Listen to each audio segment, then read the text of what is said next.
যে 9 জনের মর্মান্তিক মৃত্যু হয়েছে তাদের দেহ ময়না তদন্তের জন্য কলকাতা পুলিশ মর্গে নিয়ে আসা হয়েছে। আমি সরাসরি একবার সেখানে চলে যাব।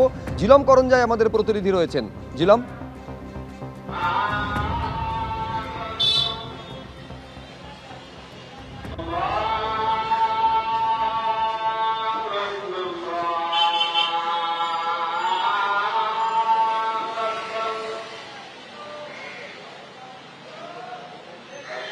আমাদের সঙ্গে যোগাযোগ বিচ্ছিন্ন হয়ে গেছে। আমি আরেকবার যোগাযোগ করার চেষ্টা করছি আমাদের প্রতিনিধি ঝিলম করঞ্জাইয়ের সঙ্গে। কলকাতা পুলিশ মর্গের সামনে থেকে রয়েছেন আমাদের প্রতিনিধি। কিন্তু যে ঘটনা ঘটেছে, নিঃসন্দেহে সেই ঘটনা একাধিক জায়গায় গাফিলতি এবং নজরদারির অভাবকে চোখে আঙুল দিয়ে দেখিয়ে দিচ্ছে।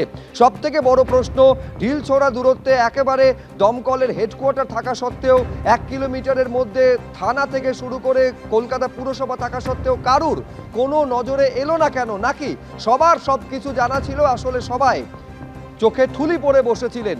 উদাসীনতার বলি হলেন কি এই নজন? নিঃসন্দেহে বড় করে এই প্রশ্নকে সামনে এনে দাঁড় করাচ্ছে আজকের এই ঘটনা।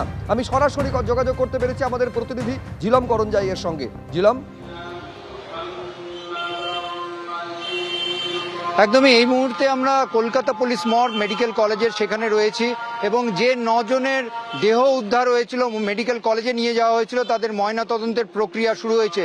সন্দীপ পাসওয়ান, তার পরিবারের সদস্যরা রয়েছেন, তার জেঠু রয়েছে এখানে, আমি তার সঙ্গে কথা বলবো। श्रीराम पासवान जी, ये खबर आपको कब मिला? 3 बजे भोर में। आप लोग रहते कहाँ हैं? हम नगर में रहते हैं। अच्छा, 3 बजे भोर में मिला। कौन फोन किया, क्या बताया? वो हमारे बगल में होटल का बगल में रहता है लड़का गांव का, तो वही फोन किया कि ऐसे आकंड हो गया है संदीप का, आप लोग जल्दी चले आइए।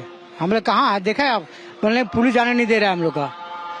तो आप जो काम करता संदीप क्या करता था वहाँ? वो झाड़ू पोछा काम करता था। अच्छा, कितने दिन से?